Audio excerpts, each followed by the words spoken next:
Հորիզոնի գլխավոր թողարկումն է, բարև ձեզ։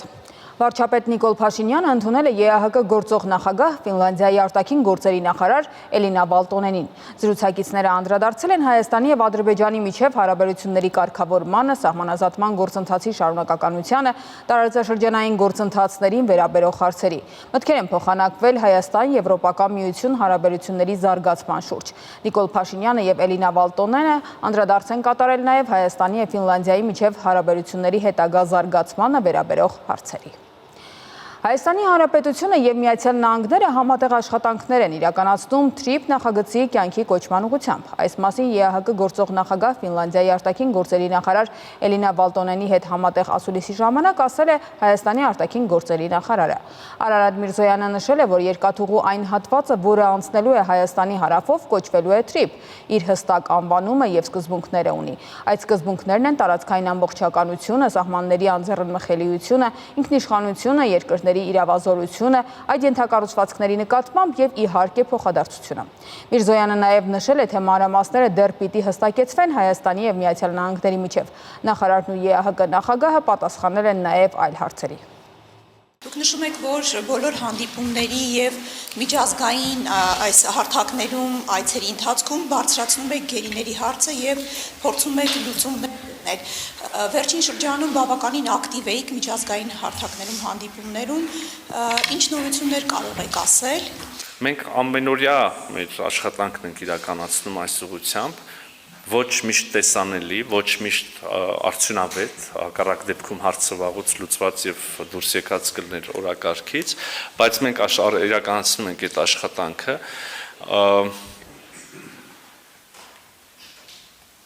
Ինչպես եւ միշտ այս պահին եւս ես ուզում եմ հույս հատնել, որ առաջիկայում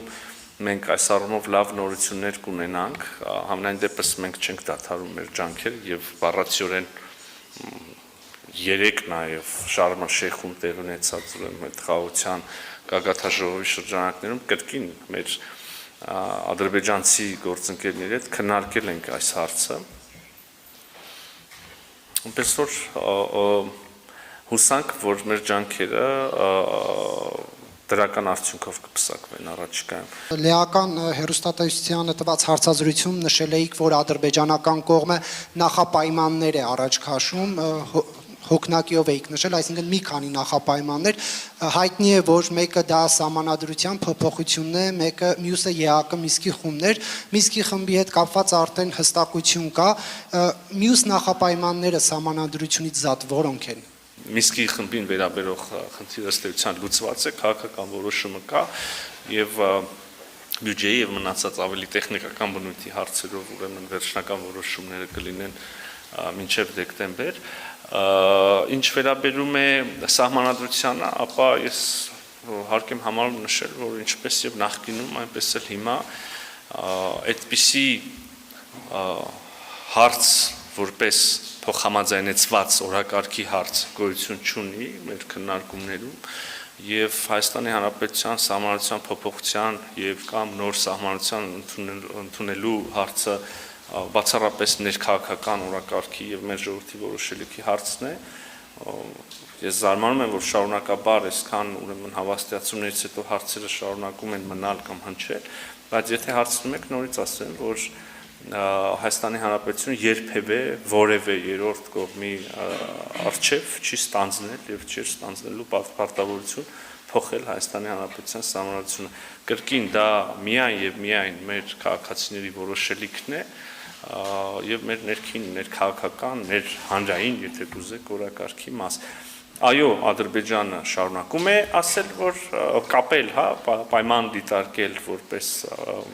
եզակի թվով նախապայմաններ, որպեսզի հստակ լինի նորից բանի տեղիք չտա, կա այդ նախապայմանը դնել այդ պայմանը Ադրբեջան շարունակում է պայմանագրի ստորագրման համար, մենք այս կապվածությունը, այս նախապայմանը չենք ընդունում, արդեն ասեցի։ Դուք ժամկետներ նշեցիք Միսկի խմբի լուծարման հետ կապված, եթե չեմ սխալվում, ասեցիք ոչ ուշ քան դեկտեմբերը, իսկ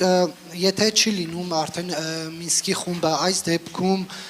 ինչպես է ԵՀԿ-ն պատկերացնում խնդրի կարգավորումը մասնավորապես արցախահայերի իրենց տներ վերադարձ վերադարձի հետ կապված եւ ընդհանրապես իրենց միջազգային իրավունքի վերականգնման հետ կապված Շատ հակիրճ կպատասխանեմ, այո, ԵԱՀԿ Մինսկի խմբի կառույցները կփակվեն մինչև դեկտեմբերի 1-ը։ Մենք բոլոր կետերը դիտարկում ենք։ Մենք խորքային քննարկում ունեցանք նախարարի հետ եւ ԵԱՀԿ-ն պատրաստ է սատարելու խաղաղությանը, դիմակայունությանը Հայաստանում եւ տարածաշրջանում։ Հատուկ շեշտադրում կլինի տնտեսական բաղադրիչին, ինչպես նաեւ շրջակա միջավայրի եւ կլիմայի ուղղությանը։ Հավելելով նաեւ տիկին նախարարին, կուզեի ավելացնել կամ կրկին հիշեցնել Հայաստանի Հանրապետության կառավարության քաղաքականություն այս հարցում մենք կարծում ենք եւ մենք լրջագույն ես կասեի ջանքեր ենք գործադրում այն ուղղությամբ որ տեղահանված հայրենակիցները մեր կարողանան ամբողջապես ինտեգրվել եւ իրենց կյանքը վերսկսել կամ շարունակել Հայաստանի Հանրապետությունում եւ ինտեգրվել Հայաստանի Հանրապետության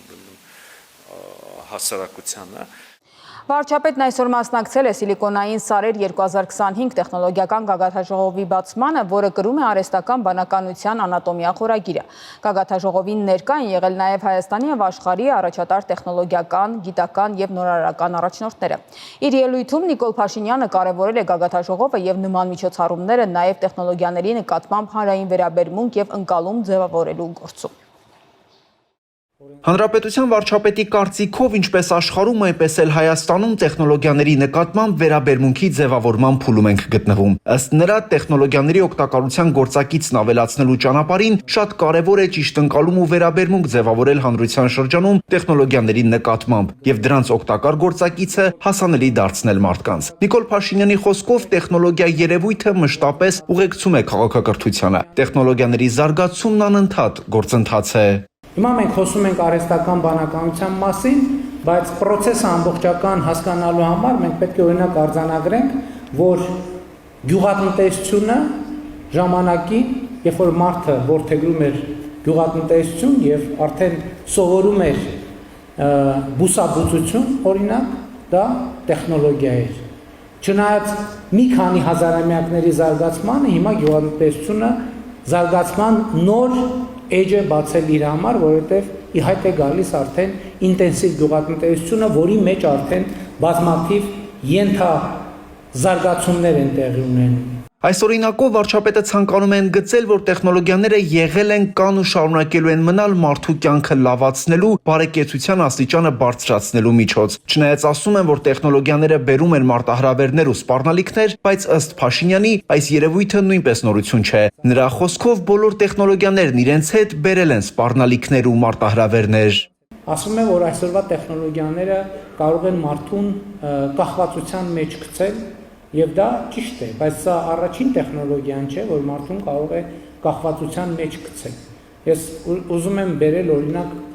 դեղագործության օրինակը, որը ժամանակին, երբ որ ինքը ստեղծվում էր, արդեն էլի cutting edge տեխնոլոգիա էր, որը իր հետ բերեց նաև այլ մարտահրավերներ եւ ինչ այլոց այդ մարտահրավերները մինչև այսօր ոչ միայն առկա են, այլև իրենք ծավալվում են ամբողջ թափով, բայց որևէ մեկի մտքով չի անցնում ուղղակի անջատի չանջատել եւ դեղագործական տեխնոլոգիաները զրոյացնել։ Նիկոլ Փաշինյանը համակարծիք է այն տեսակետի հետ, որ արհեստական բանականությունը եւ ընդհանրապես տեխնոլոգիաների հետ առնչությունները կանխորոշում են Հայաստանի Հանրապետության ապագան։ Նրա համոզմամբ այդպես է աշխարհի բոլոր երկրներում։ Իհարկե ես կուզենայի ավելացնել, որ իմ տեսակետից կամ կառավարության տեսակետից, համոզված եմ նաև ներկաներից շատերի տեսակետից, ձևակերպումը հետևյալն է, որ ապագան կանխորոշվում է այո տեխնոլոգիաների ներդրմամբ եւ նրանց հետ հարաբերվելու ձևերի որդեգրմամբ եւ այդ process-ները կառավարելու կարողությամբ։ Կարծում եմ ակնհայտ է, որ մեր կառավարության քաղաքականությունն է աջակցել տեխնոլոգիաների եւ տեխնոլոգիական ոլորտների եւ ոլորտի զարգացմանը։ Իսկ որոնք են այն գործիքները, որոնցով կառավարությունն աջակցում է տեխնոլոգիաների զարգացմանը։ Փաշինյանը հիշատակում է առաջին 3 քայլերը, որոնցով պատկերացնում են տեխնոլոգիական ոլորտի զարգացմանն ուղղված աջակցությունը։ Դրանցից առաջինը կրթությունն է, երկրորդը կրթությունն է, երրորդը կրթությունն է։ Հաջորդ քայլերը թվարկելով կարող եմ հիշատակել ենթակառուցվածքները, լավ կարգավորումները, լավ քաղաքականությունները, բայց հարց է ծագում, թե ինչ է պետք անել եւ ինչ է պետք ունենալ լավ ենթակառուցվածքներ, կարգավորումներ եւ քաղաքականություններ մշակելու եւ ունենալու համար։ Կարծում եմ այստեղ էլ պատասխանը նույնն է։ 3 բան է անհրաժեշտ՝ կրթություն, կրթություն եւ ելի կրթություն։ Վարչապետն անդրադառնում է նաև հարցին, թե ինչ է անհրաժեշտ փող ունենալու համար։ Կառավարությունն այս հարցում էլ ունի 3 պատասխան՝ կրթություն, կրթություն եւ նորից կրթություն։ Փաշինյանը նկատում է, գուցե եղել են ժամանակներ, որ այդ հարցի պատասխանները այլ են եղել, օրինակ նավթ, գազ ու ոսկի, բայց ըստ նրա հիմա արդեն աշխատանք ունենալ-չունենալու, բարեկեցություն ունենալ-չունենալու հարցի պատասխանը կրթությունն է։ Վահագն Հակոբյան, Հորիզոն։ Վարչապետ Նիկոլ Փաշինյանը ընդունել է ֆրանսիական Լանդվային առողջապահության համակարգի հիմնադիր Ժան-Շարլ Սամուելյանին և Flagship Pioneering ընկերության համահիմնադիր Նուբար Աֆեյանին։ Վարչապետը ողջունել է նրանց այցը Հայաստան եւ նշել, որ կառավարությունը աստիճանաբար մոտենում է առողջապահության ապահովագրության համակարգի ներդրմանը։ Կարևորելով առողջապահության ոլորտում համապարփակ բարեփոխումները, Նիկոլ Փաշինյանը համոզմունք է հայտնել, որ ապահովագրության համակարգի ներդրումը կունենա առանցքային նշանակություն ինչպես ոլորտի, այնպես էլ հանրության համար։ Վարչապետ Փաշինյանը կարևորել է առողջապահական ոլորտի լիարժեք թվայնացումը եւ ծառայությունների արդյունավետության բարձրացումը։ Այս համատեքստում զրուցակիցները քննարկել են հետագա համագործակցության հնարավորություններին վերաբերող հարցեր։ Վարչապետը առաջարկել է շարունակել երկխոսությունը Հայաստանի առողջապահության նախարարության հետ փոխգործակցության ուղիները հստակեցնելու նպատակով։ Հանրապետության նախագահ Վահագն Խաչատուրյանը ընդունել է Բելգիայի թագուհի Մաթիլդային։ Զրույցի ընթացքում անդրադարձ է կատարվել Հայաստան-Բելգիա երկկողմ հարաբերություններին։ Կողմերը մտքեր են փոխանակել 2026 թվականին Հայաստանում կայանալիք կենսաբազմազանության COP17 համաժողովի եւ Եվրոպական քաղաքական համայնքի գագաթաժողովի անցկացման վերաբերյալ։ Զրույցի ընթացքում կարևորվել են նաեւ տարածաշրջանում խաղաղության հաստատման ուղղված ջանքերը։ Կողմերը երկուստեք շեշտել են, որ խաղաղությունը եւ համագործակցությունը միջազգային հարաբերությունների առանցքային արժեքներն են, իսկ դրանց ամրապնդումը պետությունների եւ ժողովուրդների առաջընթացի հիմնական պայման է։ Ուրախ եմ ձեզ ողջունելու Հայաստանի Հանրապետությունում Երևանում։ Մեզ համար մեծ պատիվ է ձեր գերազանցություն այս այցելությունը, այն նպատակների համար, ինչու համար որ դուք եկել եք որպես ՄԱԿ-ի կայուն զարգացման նպատակների պաշտպան, միանշանակ ի նպաստ լինի Հայաստանի Հանրապետության համար, որպեսզի մենք կարողանանք իրականում կատարել են պարտականություններ, որ ստանձնել ենք 2030 թվականի հետ կապված։ Եվ մենք շատ բարձր ենք գնահատում նաև ձեր առաջնորդությունը այդ աշխատանքում։ Դուք որպես Բելգիայի թագուհի զբաղվում եք նաև ամբողջ մարդկության հետաքրով այսպիսի խնդրով։ Միացյալ Նահանգներ կատարած աշխատանքային այցի շրջանակում Հայաստանի պաշտպանության նախարար Սուրեն Պապիկյանը Վաշինգտոնում մասնակցել է AUSA միջազգային ցուցահանդեսի բացման հանդիսավոր արարողությանը։ Նախարար Պապիկյանը շրջել է ցուցահանդեսի տաղավարներում, ծանոթացել ներկայացված ցուցանմուշներին եւ հանդիպել ցուցահանդեսին մասնակցող տարբեր կազմակերպությունների ներկայացուցիչների հետ։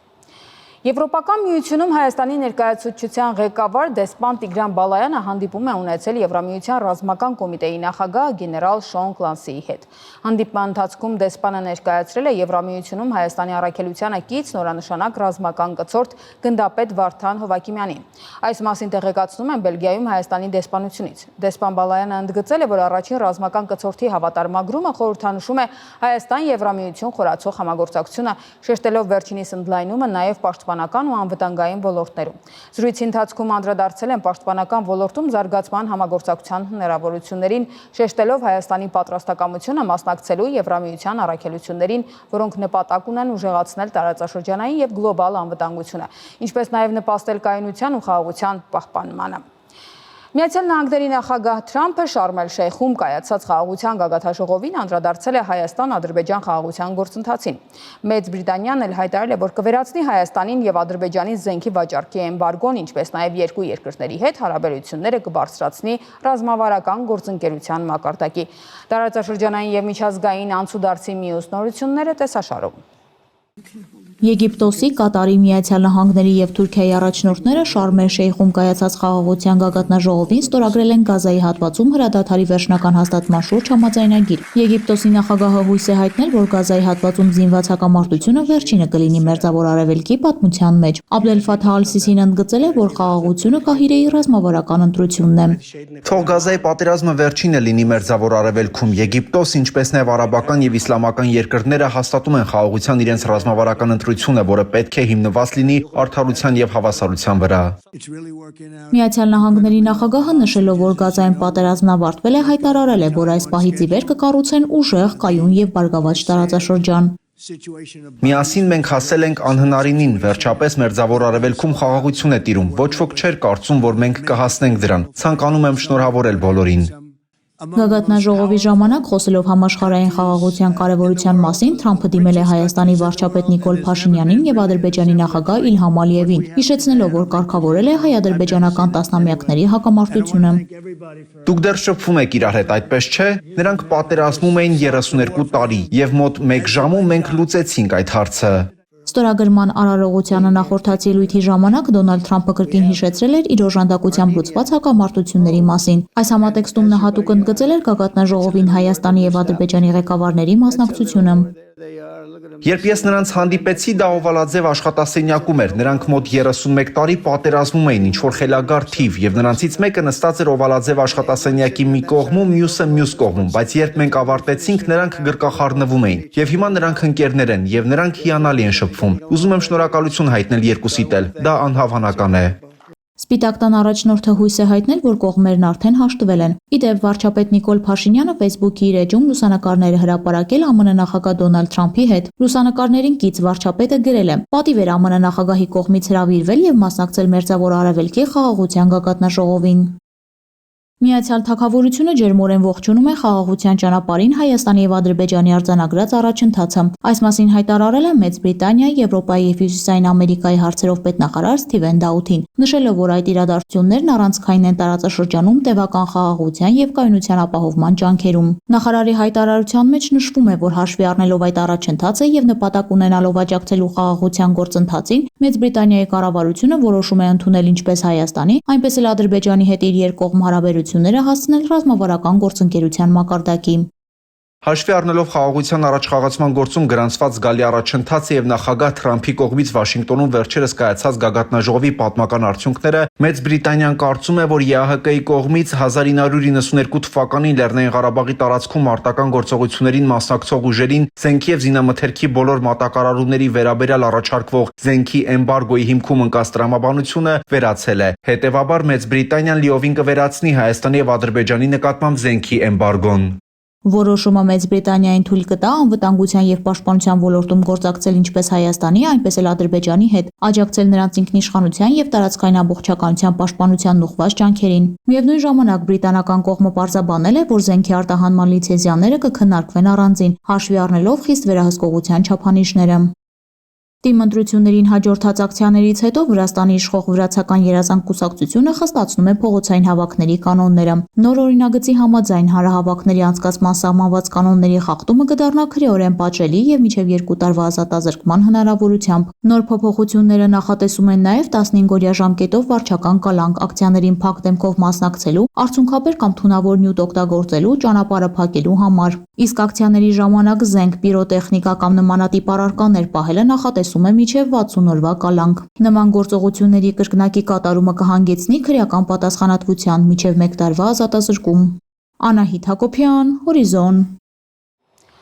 Ավարտվեց Հորիզոնի այս թողարկումը, կարճատև դադար, որից հետո մենք կվերադառնանք այլ տեղեկատվությամբ։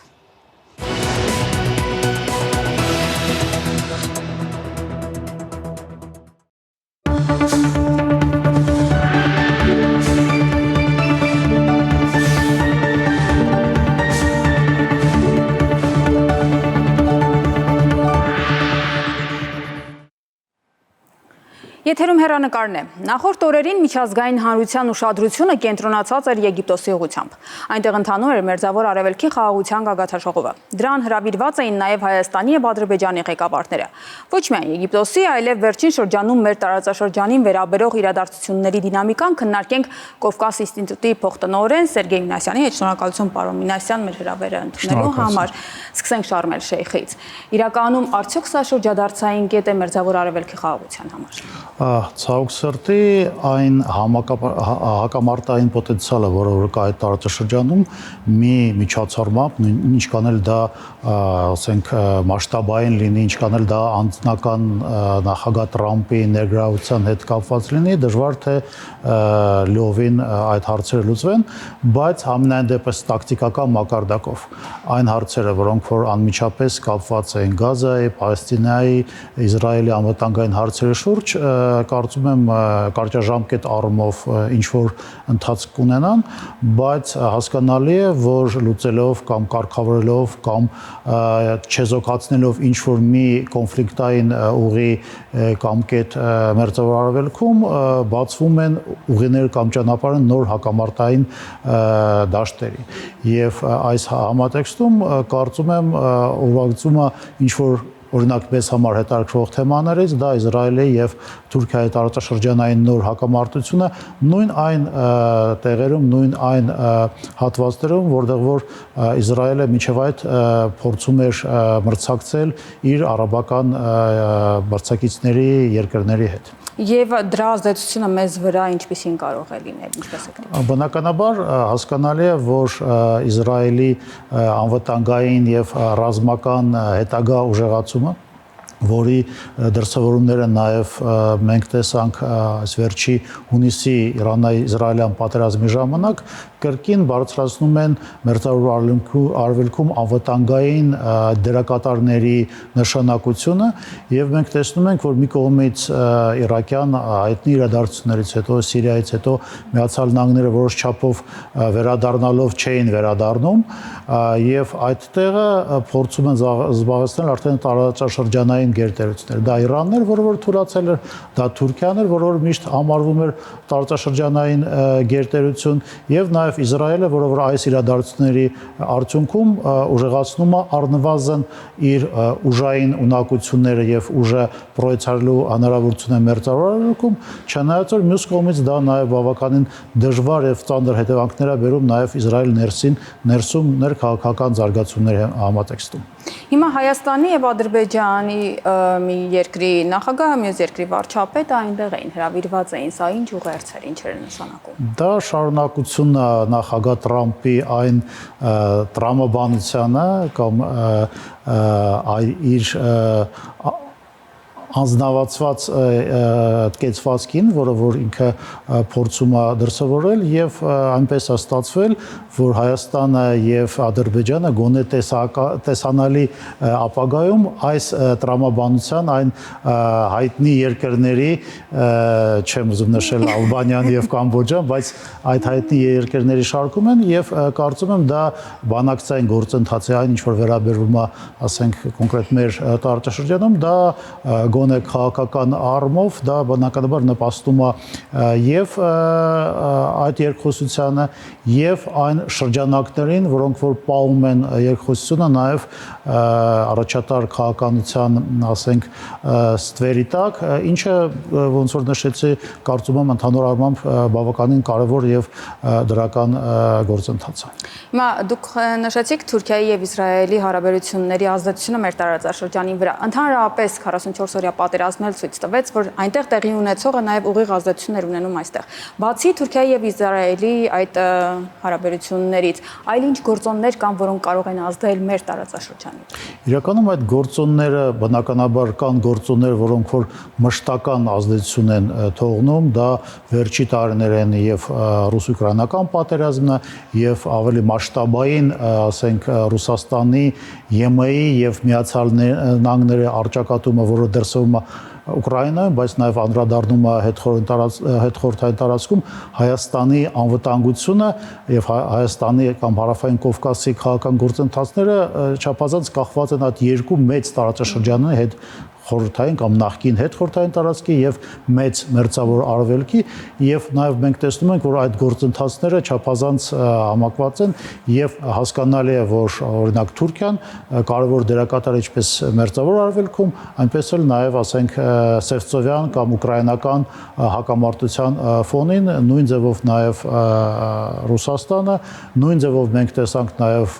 Իրանը եւ իր տարածաշրջանում եւ նաեւ ռազմատեխնիկական դերակատար ուկրաինական հակամարտության համատեքստում եւ նաեւ այն մշտական գլոբալ դերակատարները, որոնց մասին մենք շատ լավ գիտենք, դա Եվրոմիությունն է, դա Միացյալ Նահանգներն է եւ դա նաեւ Չինաստանը, որի դերն ու նշանակությունը ուժեղանում է, այդ թվում նաեւ մեր տարածաշրջանում, այդ թվում նաեւ մեր տարածաշրջանի որոշ կարևոր դերակատար երկրները։ Հիմա օգոստոսի 8-ի Վաշինգտոնյան գագաթաժողովից արդեն անցել է 2 ամիս։ Որոշակի իրադարձություններ եղել են, քննարկումներ եղել են։ Դուք ինչպես եք դիտարկում այդ դինամիկան, ինչ է փոխվել իրականում։ Դե իրականում ամենակարևորը դա այդ փաստաթղթերի եւ այդ միջոցառման քաղաքական հնչողությունն ու նշանակությունը եւ հասկանալի է, որ այս փաստաթուղթը, որը որ ստորագրվել էր Միացյալ Նահանգների նախագահի անմիջական մասնակցությամբ եւ հանրության տակ, դա իր քաղաքական էությամբ չափազանց կարևոր փաստաթուղթ է։ Ինչ վերաբերվում է այս գործընթացի տեխնիկական իմպլեմենտացիան, ապա այստեղ կան եւ տեխնիկական խնդիրներ եւ նաեւ քաղաքական բնույթի խնդիրներ։ Քաղաքական բնույթի խնդիրները այն են, որ հասկանալի է, որ օրինակ Ադրբեջանը չափազանց շահագրգռված է ինչքան հնարավոր է հետաձգել եւ դանդաղացնել այս գործընթացը, Միացյալ Նահանգները միգուցե քաղաքական առումով ստացել են այն, ինչ որ պետք էր ներկայիս ադմինիստրացիային եւ տեխնիկական իմպլեմենտացիան դա ոնց որ երկրորդական հարց է, բայց ես նաեւ զգում եմ, որ հայկական կողմը փորձում է բոլոր հնարավոր միջոցներով ինչ որ արագացնել Հայաստանի համար կարևոր այդ տեխնիկական ֆորմատի իմպլեմենտացիան եւ մենք գտնվում ենք այդ ինչ-որ միջանկյալ կարգավիճակում, որի դինամիկան նաեւ մեծապես նաեւ կախված կլինի ընդհանուր տարածաշրջանային գործընթացների տրամաբանությունից։ Հիմա ումից է կախված այդ արագացումը նկատի ունեմ, ոչ միայն Հայաստանը նկատի ունենալով, այլ տարածաշրջանի վրա ազդեցություն ունեցող երկրները։ Մենք տեսնում ենք տարբեր ուղղվածությամբ, այսինքն սիգնալներ կողմեր կան, որոնք որ փորձում են հակառակը դանդաղացնել այս գործընթացը եւ դա ոչ միայն Ադրբեջանը կամ Թուրքիանը, Հայաստանը պարզա որ փորձում է իր միգուցե սահմանափակ, բայց բոլոր միջոցներով եւ ազգային մակարդակով եւ նաեւ ասենք Միացյալ Նահանգների ներսում տարբեր լծակներով արագացնել այս գործընթացը, հասկանալի է նաեւ որ Միացյալ Նահանգները զբաղված լինելով հերթական մեծ հակամարտության կարգավորման առումով ինչ որ ասենք իներցիոն ձևով ուշադրություն են դարձնում այս գործընթացին, բայց հաջողությունը կախված կլինի այդ բոլոր գործոնների համադրությունից։ Դեռ նախորդ ադմինիստրացիայի ժամանակ հստակ նշվել էր, որ այն միջանցքը, որը պետք է անցնի Հայաստանի եւ Թուրքիայի տարածքով, այդպիսի ուղերձ էր հողում։ Որքանով է այդ տրամաբանության մեջ գործում ներկայիս գործընթացը։ Դե ընդհանրապես մենք պիտի խոստովանենք, որ եւ 2020 թվականների եւ 2023 թվականների եւ հետագա գործընթացների արդյունքում հայ-թուրքական գործընթացը եւ հայ-թուրքական հարաբերությունները եւ բարելավումը եւ կոմունիկացիոն խնդիրների լուծումը մեծապես կախված են Ադրբեջանի դիրքորոշումից, այսինքն Թուրքիան որդեգրել է այն մոտեցումը, որ այն բոլոր հարցերը կկարգավորեն, երբ որ ինչ որ կամ վերջնակետ դրվի հայ-ադրբեջանական գործընթացում խաղաղ կամ ինչ որ լուրջ ասենք զարգացումներ լինեն, բայց այդ զարգացումների գնահատականը ճակերտներում կախված կլինի առաջերտին Բաքուի ասենք դիրքորոշումից Թուրք-Ադրբեջան հարաբերություններ։ Հետևաբար այդ ձեր նշած գործընթացները երկկողմանի կապվածություն ունեն եւ Թուրքիան միջև նաեւ այդ զարգացումներ, բայց հատկապես այս վերջի աշխարհակական եւ ռազմական զարգացումներից դա ավելի հստակ կապում է հայ-ադրբեջանական գործընթացից, իսկ հայ-ադրբեջանական գործընթացում, ինչպես մենք գիտենք, Ադրբեջանը տարբեր ասենք շրջանակներից ելնելով, տարբեր հաշվարկներից ելնելով այդքան էլ չի շտապում։ Այսօր ուշադրություն գրավեց մի տեղեկություն, որը վերաբերում էր Մեծ Բրիտանիայի քաղաքականությանը այս տարածաշրջանում։ Մասնավորապես նշվել էր, որ 92 թվականի այն հիմնավորումը, որը դրված էր էմբարգո կիրառելու հարցում, այժմ չկա։ Եվ Հայաստանի եւ Ադրբեջանի դեպքում Մեծ Բրիտանիան ձգտում է ռազմավարական գործընկերության մակարդակի հասցնել հարաբերությունները։ Հիմա եթե չկա զենքի էմբարգոն եւ ռազմավարական հարաբերություններ, սա արդյոք նոր ռիսկեր չի առաջացնի, թե նոր հնարավորությունների հիմք է տալիս։ Երկու գործոններ իր դերը խաղում են, բայց ընդհանուր առմամբ եթե ինչ որ տարածաշրջանային սպառազինություն մրցավաց կտեղի ունենում, ապա բոլոր հնարավոր կամ հավասար պայմաններում պարզ է, որ այն կողմը, որը որ ունի ավել ֆինանսական միջոցներ կամ նաև քաղաքական ազդեցություն եւ Միացյալ Նահանգների դեպքում Միացյալ Թագավորության դեպքում դա բնականաբար Ադրբեջանի համար նոր ուղղվածություն չի, Ադրբեջանը կարա ստանա տեսական առավելություն։ Մյուս կողմից նաև մենք պիտի հաշվի առնենք, որ ժամանակակից պատերազմի բնույթը իր մեջ ներառում է բավականին կարևոր տեխնոլոգիական նորույթներ, որոնք որ ոչ բոլոր երկրներն են դրան դրապետում եւ նաեւ Միացյալ Թագավորությունը այդ երկրներից մեկն է եւ միգուցե կան հատուկ նիշաներ, որտեղ որ Հայաստանի ռազմատեխնիկական համագործակցությունը Մեծ Բրիտանիայի հետ կարա որոշ ինչ որ տարբերություն տա այդ հավասար պայմաններում, օրինակ դրոնային պաշտպանության կամ նոր զինատեսակների ձեռքբերման, կառավարման միջոցների եւ այստեղ բնականաբար ավելի հստակ մենք կարանք խոսենք այն պայն, երբ որ կողմերը Մեծ Բրիտանիայի հետ ավելի ինչ որ տրամաբանական ավելի շարունակական բանակցություններ ունենան ռազմատեխնիկական ոլորտում, բայց այստեղ նաև պիտի մենք հաշվի առնենք մի կարևոր հանգամանք, որ Մեծ Բրիտանիայի ռազմաարդյունաբերական համալիրը այս պայն եւ տեսանելի երևի տարիներին նաև մեծամասամբ ներգրաված է լինելու մի կողմից Ուկրաինայի ռազմատեխնիկական աջակցության եւ նաև հենց Մեծ Բրիտանիայի եւ իր դաշնակիցների ՆԱՏՕ-ի եւ Եվրոմիությունում նոր տեխնոլոգիական վերազինման եւ այսպես եւ դրանից ելնելով ես չեմ կարծում, որ շրջադարձային ինչ որ հնարավորություն կլինեն ինչպես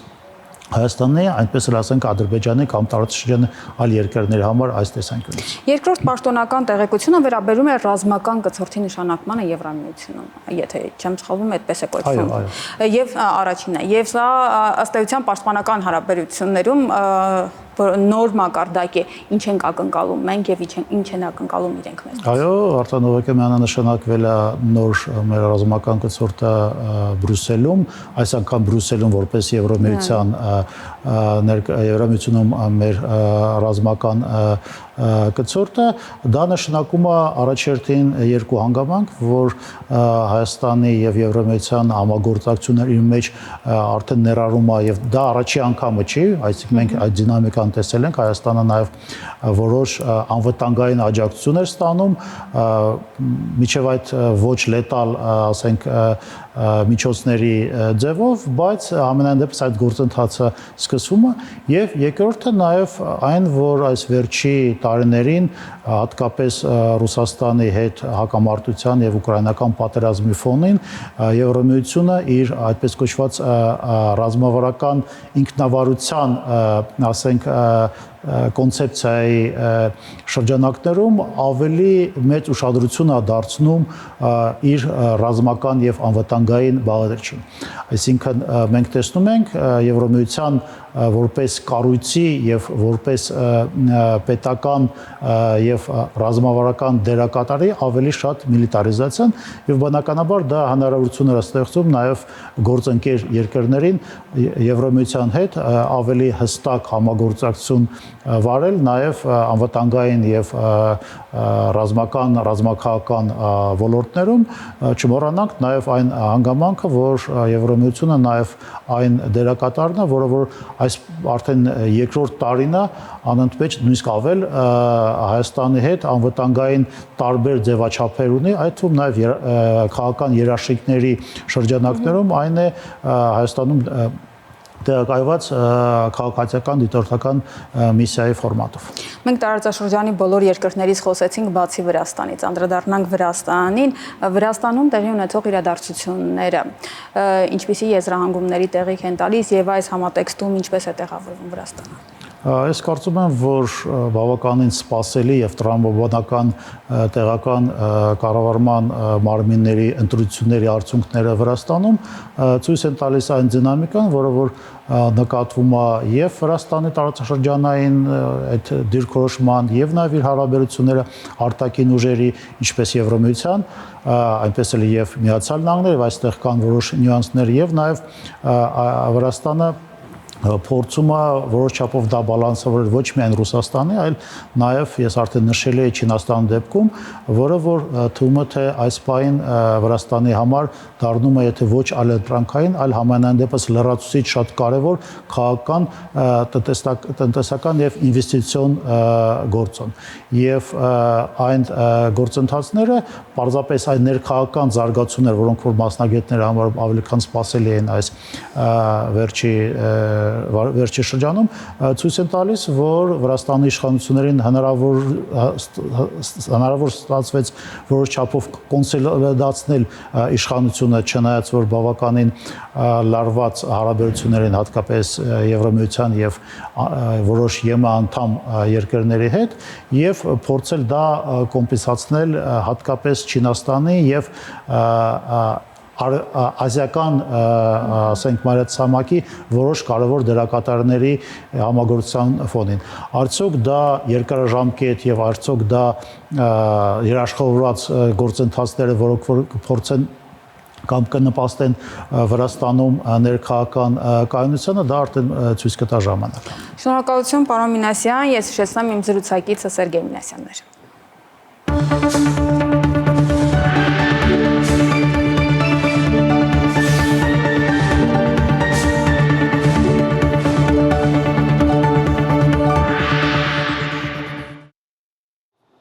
Եվս մեկ հուշագիր է ստորագրվել Երևանում այսօր անցկացված տեխնոլոգիական գագաթաժողովի շրջանակում, այդպիսով ամրապնդելով երկարատև համագործակցություն, մանրամասները տեսանյութում։ Ucom-ը եւ Nokia-ն խորացնում են համագործակցությունը հեռահաղորդակցության ոլորտում, 5G տեխնոլոգիայի զարգացման եւ նորարարությունների ասպարեզում առաջատար դառնալու նպատակով։ Այդ առիթով հոկտեմբերի 14-ին Silicon Mountains 2025 տեխնոլոգիական գագաթնաժողովի շրջանակում նրանք ստորագրեցին փոխըմբռնման հուշագիր, ինքնավար ցանցերը եւ արհեստական բանականության կիրառությունը 5G ցանցի համար թեմայով։ Հայաստանում միշտ լինելու է աշխարհում ամենահետաքրքիր վայրում ինչ նորարարություն լինելու է, անպայման լինելու է Հայաստանում, ու մենք դա աբացուցում ենք, արդեն վերջերս կառուցել ենք 5G-ին, որը հետաքրքիր ենթակառուցվածք է, որի հիման վրա մենք կկարողանանք զարգացնենք արհեստական բանականություն եւ տարածենք ավելի, որ օգտագործվի օգուտ մեր բաժանորդներին, օգուտ այն ծառայություններին, որ ավելի հետաքրքիր կդարձնեն օգտվելը այդ ծառայությունները։ Հուշագրի համաձայն ընկերությունները կհամագործակցեն հաջորդ սերնդի ինքնավար ցանցերի ճարտարապետության, ցանցերում արհեստական բանականության կիրառությունների եւ համատեղ դաշտային փորձարկումների իրականացման ուղղությամբ մշակված հայեցակարգերը ստուգելու համար։ Nokia-ի ավագ փոխնախագահ եւ Եվրոպայի բջջային ցանցերի ուղղության ղեկավար Ռոլֆ Վերները նշեց, որ այս համագործակցությունը այն էլ Ucom-ի հետ հաստատ կամրապնդի իր դիրքերը այս շուկայում։ Մենք արդեն մի քանի տարի աշխատում ենք 6G զարգացման վրա, ղեկավարելով հետազոտական նախագծեր Եվրոպայում եւ աշխարհում։ Արհեստական բանականությունը 6G-ի կարևոր մասն է, քանի որ այն դարձնում է ցանցերը ավելի ինքնավար, արդյունավետ եւ անվտանգ։ Կարևոր է նորարարություններն իրագործել Ucom-ի նման հաճախորդների հետ, փորձարկել լաբորատորիաներում մշակածը եւ ստեղծել նոր բիզնես հնարավորություններ շուկայի կարիքներին համապատասխան։ 2024-ին Ucom-ն ու Nokia-ն պաշտոնապես համաձայնագիր են կնքել Հայաստանի 5G ցանցի արդիականացման համար։ Ներկայում Ucom-ն ունի ամենալայն 5G ցանցը եւ Հայաստանի բնակչության ավելի քան 91.2%-ը կարող են օգտվել արագ ու հուսալի շարժական ինտերնետից։ Ucom-ը հանդիսանում է մեր միության խորհրդի անդամը եւ կարևորագույն դեր է խաղում այս միջոցառման կայացման գործում, քանի որ ոչ միայն 5G գործընկեր կամ այսօր արդեն 6G-ից են խոսում մեր ներգրաված բանախոսները, բայց Ucom-ը արդեն հանդիսանում է տեխնոլոգիական առաջնորդ։ Արհեստական բանականության կիրառումը հնարավորություն կտա բարձրացնել նշաձողը նոր մակարդակի եւ այդ ուղղությամբ արվում են հստակ քայլեր։ Լուիզա Սարգսյան, Հայկ Սուքյասյան, Հորիզոն։ Հայաստանում հյուրընկալել են բարձր տեխնոլոգիական ոլորտում համաշխարհային ճանաչում ունեցող Հայաստանի պետական մրցանակի 16-րդ դափնեկիր Վինսենտ Ռոշին։ Մանրամասները տեսանյութում։ Viva ընկերությունում կայացավ մամուլի ասուլիս նվիրված բարձր տեխնոլոգիական ոլորտում համաշխարհային ներդրման համար Հայաստանի Հանրապետության պետական մրցանակի դափնեկիր Analog Devices Inc. ղեկավար Վինսենտ Ռոշի այցելությունը Հայաստան։ Հրավիրված ասուլիսի ժամանակ բանախոսներն անդրադարձան մրցանակի նշանակությանն ու Հայաստանի ներգրավվածությանը համաշխարհային տեխնոլոգիական համայնքում։ Vivan աջակցում է ՏՀՏ ոլորտի այն ծրագրերին, որոնք նպաստում են Հայաստանի մրցակցային առավելությունների ամրապնդմանը։ Այդ նախաձեռնություններից է նաև բարձր տեխնոլոգիաների ոլորտում համաշխարհային ներդրման համար պետական մրցանակը, որն արդեն 16 տարի շնորհվում է ոլորտի լեգենդներին։ Նախագիծը նպաստում է Հայաստանի ճանաչելիությանը համաշխարհային տեխնոլոգիական քարտեզում, խթանում նորարարությունը եւ մեծացնում հետաքրքրությունը ՏՀՏ ոլորտի հանդեպ։ Այսպիսով մրցանակը ոչ միայն ճանաչում է տեխնոլոգիական ոլորտի համաշխարհային առաջնորդներին, այլև նպաստում է Հայաստանի դերի բարձրացմանը միջազգային տեխնոլոգիական ոլորտում։ Որոշում եղավ, որ մենք միասին այս ճանապարհը անցնենք եւ դա այն կարևոր նշանն է, որ հիմա տվյալ ընկերության ղեկավարը գտնում է մեր հետ միասին Հայաստանում եւ դա կարծում եմ շատ կարևոր ազդակ է մեզ երկուսից եւ պետք է մտածենք ինչ ենք հետագայում կարողանալու անել։ Ըստ մրցանակաբաշխության գործադիր խորհրդի նախագահ Սինոպսիս Արմենիայի տնօրեն Հովիկ Մուսայելյանի նախագիծը նպաստում է Հայաստանում հյուրընկալել այնպիսի մարդկանց, ովքեր կարող է մեծ ներդրում ունենալ հայ երիտասարդության զարգացման գործում։ Մեր հիմնական նպատակն է, որպեսզի նման մարդկանց մեծարենք, հրավիրենք մեր երկիր եւ հաղորդակից դարձնենք մեր գիտակրթական հանրության, մեր պատանիների, ուսանողների հետաքրքիր հանդիպումները։ Դավնեկիրը ասուլիսի ժամանակ անդրադարձավ տեխնոլոգիաների զարգացմանը, խոսեց կարևոր դերի մասին։ Նշենք նաև, որ Ռոշը մրցանակը կստանա հոկտեմբերի 15-ին, ապա կայցելի ինժեներական քաղաք, որտեղ կմասնակցի լեգենդների փառքի արահետի բացմանը։ Տեխնոլոգիան արագորեն դառնում է մեր կյանքի անբաժան մասը, բարելավելով մարդկանց ու մոլորակի վիճակը։ Ապագան ձևավորվում է արհեստական բանականությամբ, կայուն էներգետիկայով եւ թվային նոր փորձառություններով։ Մրցանակի առաքելությունն է ոգեշնչել նորարարությանը, խթանելով գլոբալ համագործակցությանը։ Լուիզա Սարգսյան, Հայկ Սուքիասյան, Հորիզոն։ Այսօրվանից մինչև հոկտեմբերի 17-ը Մատենադարանում կանցկացվի հիշողության կերպարանքները 14-րդ միջազգային ամենամյա գիտագործնական սեմինարը։ Արարատ բանկի համաֆինանսավորմամբ այսօրվանից մինչև հոկտեմբերի 17-ը Մատենադարանում կանցկացվի հիշողության կերպարանքները, ձեռագիր եւ տպագիր ժառանգության պահպանման ու վերականգնման նորագույն տեխնոլոգիաները խորագրով 14-րդ միջազգային գիտագործնական սեմինարը, որը միավորում է գրավոր ժառանգության պահպանմամբ զբաղվող առաջատար կառույցների մասնագետներին, նպաստելով փորձի փոխանակմանը, ոլորտային իրազեկվածության բարձրացմանը եւ նոր տեխնոլոգիաների հասանելիությանը։ Մատենադարանի տնօրենն այս հարցում կարևորեց թե պետության եւ թե մասնավորի, այս դեպքում Արարատ բանկի հոգացությունը։ Արարատ բանկն է այն առաջին կազմակերպությունը, ֆինանսական կազմակերպությունը, որի հետ Մատենադարանը սկսեց իր լայն ճանապարհը մասնավոր հատվածի հետ։ Սեմինարին մասնակցում է 25 մասնագետ 18 երկրից, այդ թվում հեղինակավոր գրադարանների, արխիվների եւ թանգարանների ներկայացուցիչներ։ Կարևորվում է նաեւ Սփյուռքի հայկական հոգեվոր ձեռագրական կենտրոնների ներգրավվածությունը։ Սեմինարը հնարավորություն է տալիս մասնագետներին ներկայացնելու Մատենադարանի կենսաքիմիական հետազոտությունների լաբորատորիան, որն անցած տարի ստեղծվել եւ վերազինվել է Արարատ բանկի հովանավորությամբ։ Բոլորը մասնագետներ են, գիտնականներ են եւ հիմնական իրենց ջանքերը ուղղված է միջազգային արժեքների պահպանմանն ու վերականգնմանը ու լավագույն տեխնոլոգիաների կիրառմանը։ Եվ մենք որպես ֆինանսական կառույց ընդհանրապես փորձում ենք այս միջոցառումներին ի նպաստ կանգնել եւ փորձում ենք լինել այս արժեքների մի մասը կրող։ Արարատ բանկի աջակցությամբ ամբողջությամբ արդիականացվել է Մատենադարանի տեսահսկման եւ անվտանգային համակարգերը, ուղղված Մեսրոպ Մաշտոցի անվան 5 ձեռագրերի գիտահետազոտական ինստիտուտ հիմնադրամի, ձեռագրերի, շենքի եւ այցելուների անվտանգության ապահովմանը։ Միջոցառման ընթացքում Արարատ բանկին շնորհվեց Բարերար Մատենադարանի ոսկե մեդալը։ Արարատ բանկը վերջի տարիները իրականացնում է միջոցառումներ, որոնք հիմնականում ուղղված են հայ մարդու արժեքային համակարգի, ընդհանրապես արժեքային համակարգի ձևավորմանն ու պահպանմանը։ Ապա Մատենադարանի մեկ այլ սրահում տեղի ունեցավ Արարատ բանկի անունը պատվո կամարին ոսկե տառերով հավերժացնելու հանդիսավոր արարողությունը։ Անցած տարի եւս Արարատ բանկի համաֆինանսավորմամբ իրականացվեց հիշողության կերպարանքները 13-րդ միջազգային սեմինարը։ Շանթ հեռուստաընկերություն, Հորիզոն։ Այսօր այսքանը, ես ձեզ հրաժեշտ եմ տալիս, բարի գիշեր։